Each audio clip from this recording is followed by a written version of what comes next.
আদালত বলে দিয়েছে যে এই জরিমানাটা আগে পরিশোধ করতে হবে, যে সে যদি এই টাকা দিতে সামর্থ্যবান না হয় তাহলে তার পরিবারের।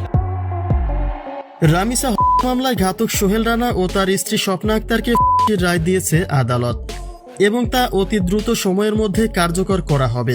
তবে আদালতের রায় সেদিন শুধু মৃত্যুদণ্ডেরই হয়নি, তার পাশাপাশি একটা আর্থিক জরিমানার রায়ও হয়েছে, যেখানে উল্লেখ করা হয়েছে যে রামিসার পরিবারকে সোহেল রানা 5 লক্ষ ও স্বপ্না আক্তার 2 লক্ষ টাকা ক্ষতিপূরণ দেবে।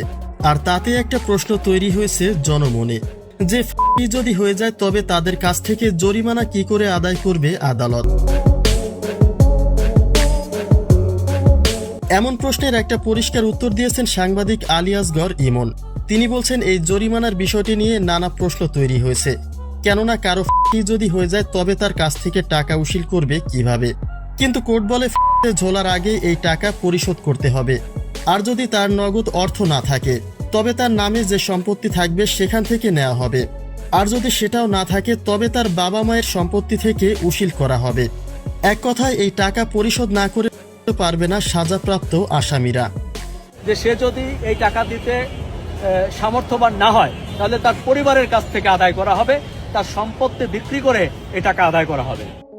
অন্যদিকে রামিসার মামলার ন্যায় বিচার গোটা দেশের মানুষ চাইলেও রায়ের পরে একটা বিতর্ক দেখা দিয়েছে, কেননা অনেকেই মনে করছে দণ্ডের সাজাপ্রাপ্ত অন্যায় করেনি সোহেলের স্ত্রী স্বপ্না আক্তার, সে তার স্বামীকে বাঁচাতে গিয়ে ফেঁসে গেছে।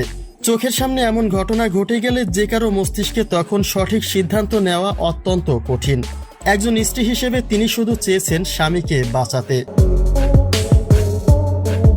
আইন তার গতিতেই চলে, এতে কোনো সন্দেহ নেই, কিন্তু দুটি মৃত্যুদণ্ডের রায়ের সঙ্গে অর্থনৈতিক জরিমানার বিষয়টি নিয়ে প্রশ্ন তুলেছে অনেকে, কেননা রামিসার বাবা তো অর্থনৈতিকভাবে ক্ষতিগ্রস্ত হননি, তাহলে সেখানে হচ্ছে তার আগে জরিমানার টাকা দিয়ে মুক্তি হবে স্বপ্না আক্তারকেও, যে বিষয়টি আসলেই চিন্তার বিষয়।